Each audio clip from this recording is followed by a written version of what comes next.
dal leen ak jàmm mbirum Sandaga wala mbas mi ak yeneen xibaar moo gën a fës ci yéen kaay génn tey jii nii Sud Quotidien moom dañoo del siwaat ci li nga xam ne kat moom mooy coow li am fële ci Sandaga nguur gi tamit am na ci ak dal ak tey bu baax a baax moo tax suñu naataango dañuy xamal li ñu doon ragal démb maanaam jàppante diggante commerçant ak takk der nag loolu mujjul am ndaxte kat nguur gi moom dafa delluwaat gannaaw ci li nga xam ne kat la bëggoon maanaam rajaxe li nga xam ne kat moom mu nekk Sandaga commerçant yi sax dañ leen may nag ñu toogaat ñaari fan nag ginnaaw bu ñu tabaskee ba pare waaye nag su weesoo loolu kat dañuy jógee fa li nga xam ne kat moo nekk Sandaga di marché boo xam ne kat dañ koo tëj ci atum 2013 ba léegi ginnaaw bi nga xam ne kat amoon ay jafe-jafe loolu Sud Quotidien moo ko fësal ci xëttam mu njëkk yéeni kat di Les Échos di fësal ne ci ndigalu njiitu réew mi moo tax ñu dàkkal nag li nga xam ne kat moo waroon am fële ca Sandaga moo tax sax Aly Ngouille Ndiaye di ñuy xamal ne kat bu ñu tabaskee nag ba ci gannaaw ëllëg sa moom mu neexee mu naqar leen commerçant dinañ jógee fële nga xam ne kat mu nekk ca Sandaga waaye nag laataa loolu kii di Moustapha Diouf ak ñi mu àndal kat ñoom dinañ mën a sataxlu bu baax a baax ci li nga xam ne kat mu nekk tabaski bi nga xam moom la ñu dëgmal si Macky Sall nag moom jox sur si tabaski Sandaga loolu moo gën a fës ci yéen kab di Vox Populi suñu naataangooy di fësal ne Macky Sall kat dafa bàyyi xel bu baax a baax ci li nga xam ne kat sàkk woon nañ ngir mu dellu ginnaaw ñooñu kat bokk na ci xalifa général kull murid Serigne Mountakha Bassirou Mbacké li ni mel tam la yéen kab di 24 heures fësal ci xëtam mu njëkk critique moom bind ne nguuru Sénégal moom dafa dellu ginnaaw ci mbirum Sandaga ndaxte kat lépp noppi woon na ci lañ xamal takk der kat moom nañ def ndànk ndaxte kat yi fi dañ koy dàqaal ba jëmi jamono di loo xam ne kat ak dellu gannaaw lañ ko mën a tuddee loolu yéene kaay bi di critique moo ko fësal ci xëtam mu njëkk ci yéene kaay bi di L'As Aly Ngouille Ndiaye di fësal ne njiitu réew mi kat moom dafa bàyyi xel bu baax a baax ci li nga xam ne kat mooy njabootam maanaam askanam wi moo tax sax mu bàyyi commerçant ñu toogaat foofu ca Sandaga loolu nag ba ñu tabaski ba pare incha allah enquête tam li ni mel na fësal ci xëtam mu njëkk ak tamit yéene kaay bi nga xam ne moo nekk quotidien national Le Soleil ci wàllu mbas mi Sud Quotidien dafa dellusiwaat ci kaddu yi nga xam ne Macky Sall yëkkati na ko nag keroog ci wàllu conseil des ministres maanaam kat bëgg gouvernement au Sénégal dem fële ci assemblée nationale ngir rek gindi askanu ci li nga xam ne kat mooy 1000 milliards yi nga xam ne kat dañ ko am ci li nga xam ne kat moo nekk ci wàllu mbas mi moo tax Sud Quotidien dañuy xamal ne loolu nag war naa tax ba kii di Moustapha Niasse ak tamit député yi ñoom jël seen matuwaay su ko defee rek au ministre yi nga xam ne kat lañ dénkoon wàllu woowu su ko defee gindi askanu ci li nga xam ne kat mooy ay di njàmbat maanaam jéey yi nga xam ne kat nemmeeku nañ ko ci wàllu mbas mi ak tamit li nga xam ne moom lañ téye wàllu koppar yi wàllu dund yi Thierno Bocoum li nga xam ne moom moo jiite mouvement Agir nee na li ni mel kat warul sax jógee ci njiitu réew mi député yi ñoo war a jël seen matuwaay su ko defee kat diglu ñi nga xam ne kat ñooy téye li nga xam ne moom moo rusee ci wàllu mbas mi ci ay koppar libération dafa def taxaw seetlu nee na kat ñeenti bakkan ñoo rot ci wàllu mbas mi démb moo tax sax ba fi mu toll nii ñaar fukki nit ak juróom ñoo ñàkk seen bakkan ba fi dooree fii ci Sénégal ba léegi ci ñooñu nag bokk na ci ki nga xam ne moo fi nekkoon ministre di Bamba Ndiaye loolu yéene kaay bi di L'As moo ko fësal ci xëttam mu njëkk li ni mel tam gis nañ ko ci yéene kaay bi di La Tribune ak tamit Vox Populi di fësal ne imam Bamba Ndiaye moom ñàkk na bakkanam Sud Quotidien moom dafa dellusiwaat ci li nga xam ne kat mooy mbas mi law gi nga xam ne mu ngi koy law nee na weeru juin bii ñu génn kat tàngoon na lool ndaxte kat juróom-ñaar fukki nit ñoo ci ñàkk seen bakkan ci wàllu mbas moomu noonu ak tamit 3148 cas waaye tam 800 yoo xam ne kat ci wàllu wàllante bi la kenn xamul fu ñu ko jëlee maanaam transmission communautaire moo tax sax ñu wax ne ñetti fan weeru juillet yi nga xam ne ci la ñu nekk nag moom ifi tàngoon na lool ndaxte fukki nit ak ñett ñoo ci ñàkk seen bakkan yéeni kaay bi di enquête moom dafa def taxaw seetlu ci li nga xam ne kat mooy région wu Thiès di mbir moo xam ne kat yëf yi dafa takkarnaasi bu baax a baax ndaxte kat ba mu dooree ba léegi juróom benn téeméer nit ak juróom fukk ñoo am wàllu wopp si di mbas mi fukki nit nag ak ñeent ñoo ci ñàkk seen bakkan yëf yi nag laal bu baax a baax Mboro Thiès ak tamit Xombol yéeni kaay ñu dellusiwaat ci li nga xam ne kat mooy wàllu càcc oto gi nga xam ne kat bakkan da cee rot fële ca Mbaaw Les Échos di fas yéene déglu nañ ci sax kii di Eumeu Sène waaye tamit jàpp ci ñaar ñoo xam ne kat dañoo sës rëkk ci moom yéeni kaay di La Tribune di bi ne yëfi kat dafa doy waar lool ci ak càcc goo xam ne kat amoon na fële ci kër Eumeu Sène l'enquête di fas yéene sax moo tax gendarmerie daal ci ubbi ab enquête ci wàllu tàggat yaram ndax dañuy amal wax wala déet lu jëm ci wàllu nawetaan loolu li tey jii nag dina leer moo tax sax ONCAV amal ndaje mu am solo fa li nga xam ne kat moo nekk ci Kaolack tey jii nag bi ci njëkk moom moo jëm nag ci wàllu li nga xam ne moo nekk comité directeur bilan bi war a am tey jii ñeenti fan ci weeru juillet suba nag mu war a amal nag assemblée générale ordinaire ngir rek ay modification ci wàllu texte yi ñu jàpp ne ONCAV nag dina wax waa wala déet ndax dañuy amal nawetaan ci waxtu wi nga xam ne kat moo nekk wàllu mbas mi ngir nekk meilleur joueur bal tamit meilleur buteur Sadio Mané moom war naa def kéem tolluwaay kàttanam gën a nag dëggal boppam gën a wane boppam loolu yéene kaay bi di Stades moo ko fësal ci xëttam mu njëkk ndaxte championnat bi nga xam ne kat ñoom jël nañ ko war na fi mu toll nii góorgóorlu bu baax a baax dugal waaye tamit gën a fësal boppam su ko defee nekk meilleur joueur wala tamit meilleur buteur bu championnat bu Angleterre waaye nag loolu war naa dëggal boppam ci juróom benn journée yi nga xam ne kat moo des ci championnat anglais bi mbokk yi jaa ngeen jëf ba beneen yoon incha allahu rabbi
Bonjour à tous. La démolition du marché Sandaga, la Covid-19 et d'autres sujets sont développés dans le journal ce samedi Sud Quotidien. Écrit Libération des emprises du marché Sandaga, l'État temporise, selon mon confrère, la confrontation frontale qu'augurait le bras de fer entre commerçants et autorités déterminées à libérer les emprises du marché Sandaga afin de permettre le démarrage des travaux de réhabilitation du dit marché n'a pas eu lieu hier vendredi, date butoir de la sommation administrative pour cause de l'État reculé suite à des concertations de dernière minute avec l'autre partie prenante. Au final, les commerçants sont autorisés à rester 2 jours après la Tabaski avant de libérer les emprises de ce marché fermé depuis 2013 pour menace de ruine. Selon mon confrère du quotidien Les Échos, sur instruction du chef de l'État, le déguerpissement prévu hier soir a été encore reporté jusqu'au surlendemain de la Tabaski. À cette date, Aly Ngouille Ndiaye avertit que de force ou de gré, les commerçants devront quitter les lieux. En attendant cette nouvelle date, Moustapha Diouf et compagnie pourront profiter de la période de la Tabaski pour écouler leurs marchandises. Macky Sall accorde un sursis Tabaski à Sandaga, titre Vox Populi.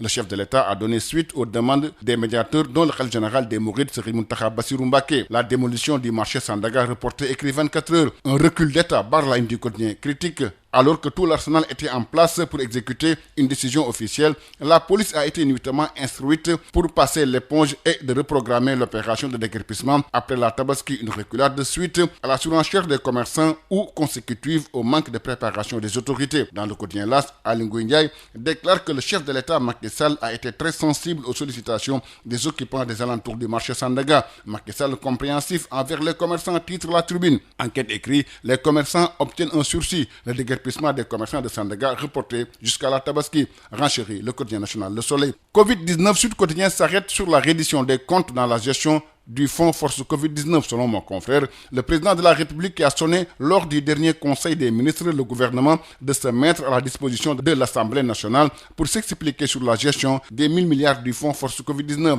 Ainsi, le Parlement devrait prendre ses responsabilités. Il appartient désormais au président de l'Assemblée nationale, Moustapha Niasse, et ses collègues députés de relever le défi d'éclairage de la lanterne des Sénégalais sur les parfums de scandale qui ont rythmé ces 3 mois de gestion de la pandémie. Sur le même sujet, Thierno Bocoum, président du mouvement Agir, déclare dans 24 heures, je cite, un exécutif envahissant et une Assemblée nationale inopérante. Le quotidien Libération fait le point. 4 nouveaux décès, ce qui porte le bilan à 125 morts. Selon nos confrères du quotidien LAS, l'ancien ministre Bamba Ndiaye fait partie des personnes décédées de la Covid-19 hier. L'information est aussi relayée par La Tribune. Vox Populi écrit, l'ancien ministre Imam Bamba Ndiaye est parti. Selon Sud Quotidien, la maladie progresse et le mois de juin porte les empreintes de sa face meurtrière. En seulement 30 jours, 70 patients ont perdu la bataille face à ce virus, alors que 3148 cas confirmés ont été déclarés, avec 800 cas issus de la transmission communautaire. Sur cette pente ascendante, les 3 premiers jours du mois de juillet ont déjà accouché de 13 décès. Le quotidien Enquête s'arrête sur la région de Thiès, selon mon confrère. En 4 mois, Thiès a enregistré 650 cas, avec 14 décès. La pandémie s'est bien installée à Thiès, avec une courbe ascendante des infections à Mboro, Thiès et Khombol. Les journaux sont aussi revenus sur le vol de voiture suivi de la mort d'un des 4 voleurs. Les Échos titrent, 2 proches de Eumeu Sène battent à mort le voleur. Eumeu Sène entendu, puis libéré, ses 2 proches en garde à vue. La Tribune titre, rocambolesque vol de voiture au domicile de Taïchinger. La voiture de luxe et le suspect mort. L'enquête renchérit, les présumés voleurs décédés à la gendarmerie. En sport, maintien ou annulation du championnat national populaire ou Navetan. La décision de l'ONCAV attendue ce week-end. Selon Stade, l'ONCAV tient 2 rencontres importantes à Kaolack ce week-end. Un comité directeur, bilan ce samedi 4 juillet et une assemblée générale ordinaire dimanche pour la modification des textes. Ce sera aussi un moment important pour l'ONCAV de valider ou non les compétitions sportives de cette année. Pour finir, meilleur joueur et meilleur buteur, Sadio Mané doit accélérer en cette fin de saison. Selon Stade, le championnat en poche, Sadio Mané peut se concentrer désormais sur le titre de meilleur buteur et de meilleur joueur, qui seront très disputés. Pour ce faire, l'attaquant sénégalais devra réaliser des prestations probantes à l'occasion des 6 dernières journées. Merci, c'était tout. À vos journées et bonne lecture à tous.